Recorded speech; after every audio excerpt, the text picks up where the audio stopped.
Wanted to talk about a game that's definitely on my radar, and that is Vane. And luckily, we've got Matt from Friend and Foe here with us today. Thank you so much for joining us, sir. Yeah, thanks for having me. Yeah, so tell me a little bit about the setup for Vane. I mean, I know it's kind of got this minimalist kind of look and feel. Right. And we are going to check out some new gameplay here shortly, but tell me a little bit about, like, what do fans need to know about this game? Well, we kind of want people coming in cold. Yeah. We want, it's a very mysterious world. The game is basically an exploration of a strange place. And if you know that, I think that's pretty much all you need to know. It's That's like, it. Segment done. I mean, it's sort of it's got some standard sort of third-person exploration, platformy kind of controls to it, but it's about this this strange world that starts off as a desert, but there's hints of more stuff to it, and really you're just exploring it and uncovering it kind of layer by layer and trying to piece together what happened or who your character is or what the relationships between the different things you find in the world. That's great, and we got that new gameplay footage running right now. This is coming to PS4. Yep. Gorgeous aesthetic to this one. I mean, I think it looks really, really pretty. And Thanks a lot. you know, how do you respond? I've heard sometimes some folks will kind of compare it a little bit to Journey or something like that. What's your reaction to that? I mean, you can't help but be flattered, right? I mean, that's pretty much it. The Journey is a really fantastic game, and we're flattered by the comparison.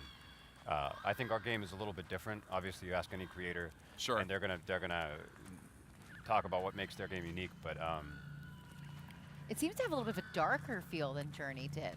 yeah, and it's a little bit like it's very much like we want players to find their own way in this world. You know, like we want players to sort of carve their own path, and we don't really want to hold people's hands. We don't really want to tell them where to go.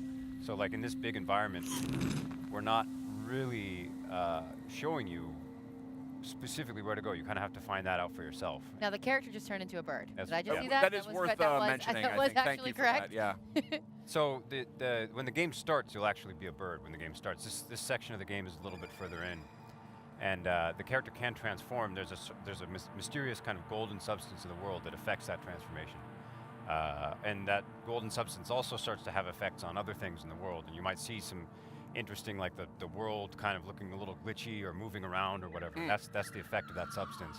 Now, is it like a goo or a powder or It's an energy or something like that? It's gold is the way we see it. Okay. Is what we call it.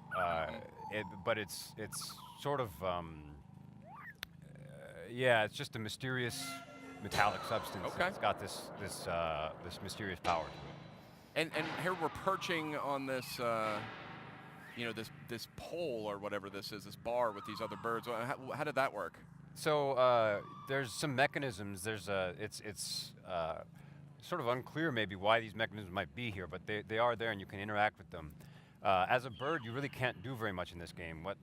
Most of the gameplay is about finding ways to turn into a child and then affect change that way. I see. But Is that gold stuff in the background that we're seeing there? yeah, that's what Okay, that might so that's be. kind of. I see. We're gonna get a look at Aw. this gold here. But there are some small mechanisms that if you can get enough birds with you, if you can kind of build up some numbers, you might be able to do something. Especially the section of the game that takes place before this has a lot of that type of interaction and All right. carry it through into this cavern. Now the landscape Yeah. that we're in almost has a looks like ancient ruins, maybe post-apocalyptic a little bit. Does that play into it? With a lot of triangles too. I know Yeah. there's like kind of a polygonal look to a lot of this. Yeah, I mean, we sort of have a particular aesthetic we're shooting for. You know, part of that's a concession to being a small team is that we can't do a ton of detail in things, so we're trying to pick an aesthetic that lets us work fast, but part of it's also that we just think it looks very good. It's cool. It looks great. Yeah, so it does look like some sort of maybe an ancient civilization or something, to Meredith's point. I know you're being cagey on Yeah. details here, but Yeah, I'll continue to be cagey. It yeah. certainly could be. and we'll continue to keep prodding and pestering. How many years have you guys been working on this game so far? 3 years so far. Wow. Okay. Great. Yeah, it's been a long road, and we have some distance yet to go. Now, was there a moment or a game or a mechanic that inspired this? Like, was somebody doodling someday and said, you know, this is what I want to do? Like, how did that kind of come together? It was, I think we came across an atmosphere first. We came across sort of like a feeling in an atmosphere, and we wanted to build from that. And so it was sort of about like coming up with a look and then working backwards and sort of putting gameplay into that. And it was this sort of like this idea of the bird transforming into a child and a child transforming into a bird that kind of, I think, set all that off. Now we're up to the orb. I noticed that was glowing before. Yeah, we Just kind of like light cues that let you know where to progress. Because with a game that's open, you know, you don't want a player to get lost. You want them to have some sort of arc to carry them through and know what to do next. So is light a big cue for you guys? Yeah, we try to do what we can. We don't want to do too much. We don't want the player on a leash, you know, but we also don't want the player to get lost. So it's like this is a game where we want people to feel free to explore, but not feel lost. So it's Delicate balance. It is a really delicate balance. It's something that's very challenging for us. And this is usually what like we don't put this stuff in until the last minute because we want to avoid putting in those kinds of hints, and then people get lost and we put them in. So yeah, this is a looker, all right. Now, what's it like to actually control the bird? Is it through the analog sticks, like? Yeah, it's sort of a flight simmy, like a light flight sim. Okay. Type of controls, and it starts out with sort of the usually like inverted controls, but we have options to change that for people who are uncomfortable. But then a standard kind of platforming style third-person action adventure controls for the child. Yeah, what are the actions that the child can actually do? Well, he can the child can shout, which doesn't really do much in this segment. And then there's a couple of context-sensitive actions. Okay. Like you can pull, you can push stuff, but that's pretty much it. There's not Does like the bird have a calling as well? If yeah, the the child bird yells? can call out. Okay. Most of the actions have kind of similar analogs between the two forms, as much as we managed to do that. I see. Yeah. This is cool. Yeah. So there's this sort of like weird kind of we like these like weird forms and sort of like disturbing shapes, and you have to kind of plow through those sometimes. You know, to your point earlier about maybe this is a lost civilization, or maybe something came here before, and there's these hints to what might have happened, and you kind of unravel that as you play through the game. Now, from like a replayability perspective, when this title's finally done, by the way, do you have a release time frame, or is it you still working away on it? We're working on it, and we just want to finish it. We want it to be good. Yeah, that's good. I mean, that's a good plan. Make it good. Yeah. But yeah, from a replayability perspective, are there going to be reasons for players to come back in and play this game again?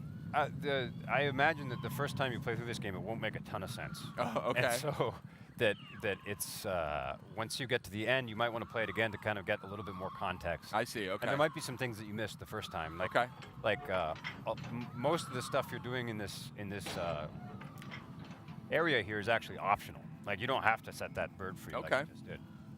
And so, you know, like maybe there's some of these things that you didn't manage to interact with the first time around, and seeing what kind of cumulative effect those might have had over the course of the game is something that we hope players might want to take another look at. So is there sort of a cause and effect as you play through the game, and it kind of builds, and it sounds like there might be different things that happen? Yeah, the whole game is kind of cause and effect. It's sort of like it's sort of like this strange place that you're exploring, and that sort of by just you coming into it sort of starts to fall out of balance and starts and big kind of chain reactions start to take place. And interesting.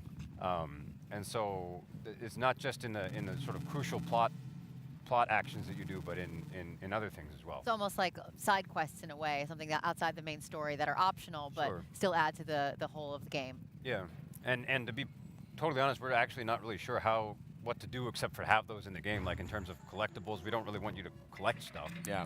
So right now you just do them, and they happen, and maybe there's a cool plot reward down the line from it. But interesting.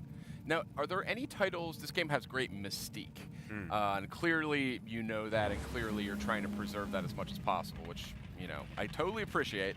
Are there any titles that you personally look to for inspiration to kind of to do a good job with that layer of mystique? One thing we always like to talk about is Another World. I thought you were going to say that, actually. Yeah, it's just like that it's like you're coming into this alien space, and it's up to you to start figuring out the rules, and start figuring out why things are happening, and that's a big one for us. I would like to know why, when that child moved the ball, that it almost like he built his own little city over here. It's like some walls started popping up, like doing some controlling of the architecture. So, I mean, you notice that this sort of gold material on the child turned the bird into a child. And like it has some effects beyond that. So it affects the environment as well. Yeah. Now, is that gold wearing off? Is that the idea? Yeah. So it's you get sort of dusted in or coated in this sort of golden dust, and because we don't want the character to be yellow all the time, it kind of like ramps down as you move away from the gold pile. But got it. So is that like a kind of a tension there? You have to kind of, or do you like in other words, if you keep going, will you eventually turn back into the bird? If you get to a place where like the dust would come off. I see. So like at the beginning, you jump off of a tall place, and so in doing that, like the gold sort of like falls off, and you turn back into a bird. Got it. Water, for instance, if you wade too deep into water, it might come off. Okay. So there's a couple of ways to get rid of the gold and a couple of ways to get it back. Got it. Yeah, so it seems to me like, there's kind of two main sort of phases to playing in this game. One of them is you play as the bird. You're surveying these giant environments, kind of circling around them. And we've seen desert environments, before, and when you guys have given a look at the game in the past. And now we're seeing something that seems like maybe it's ancient ruins, but we don't know. Definitely has more of an urban feel. Yeah, and then so you're a bird and you're sort of surveying and looking for points of interest, and then coming in as the child to sort of, as you said, affect change to the environment. Yeah, so it's exactly that. It's like you've got this, as a bird, you have this freedom of movement, but you've got very limited agency. And as a child, you give up a lot of that freedom of movement for more agency. Yeah. And the game itself, like we're trying to build on top of that trade-off to an extent. It's you can read sort of, I guess there's some social metaphors in there that maybe we shouldn't get into. Oh, interesting. Okay. But it's sounds juicy. Yeah. Well, it's just the trade-off between freedom and progress to an extent, or Now you can't die in this game, right? Because if you jump off the cliff, you immediately turn into the bird. You won't die from falling off a cliff. Oh, again, another cagey little answer. I like that. My. there is hazard in the game. It's just, especially at the beginning, it's not super apparent. Okay. Interesting. Interesting. But so you can see that we've released this thing by sitting on it with the other birds, and so we came back as a child so we could open the cage and let the bird go. Yeah. Now, what would be the advantage for the player in freeing these different birds that are sort of entrapped around the environment? It's not entirely clear at this point what that might entail. It does have some impact later on in the story. Okay. Like you were saying earlier, when all the birds have to sit on the one mechanic together to make something happen, the more birds you release, the more they are to join you. Yeah. And use those mechanics. There's certainly the part of the game before this involves much larger numbers of birds, and you use those numbers to your advantage, and so the player will kind of probably continue that instinct here in the cave, but whether or not you get the same result is a different question. Yeah, beautiful game. Thanks a lot. Yeah, it looks great. So we've sort of landed on this thing and unleashed another pile of gold so that we can transform again. And hopefully this will lead us to that large golden seed that we sort of unlocked earlier. Well, we'll have to wait and see what happens when the game does eventually come out on PS4. Very excited. Yeah. Thank you so much for joining us. Yeah, thanks a lot for having us. Game looks terrific. PlayStation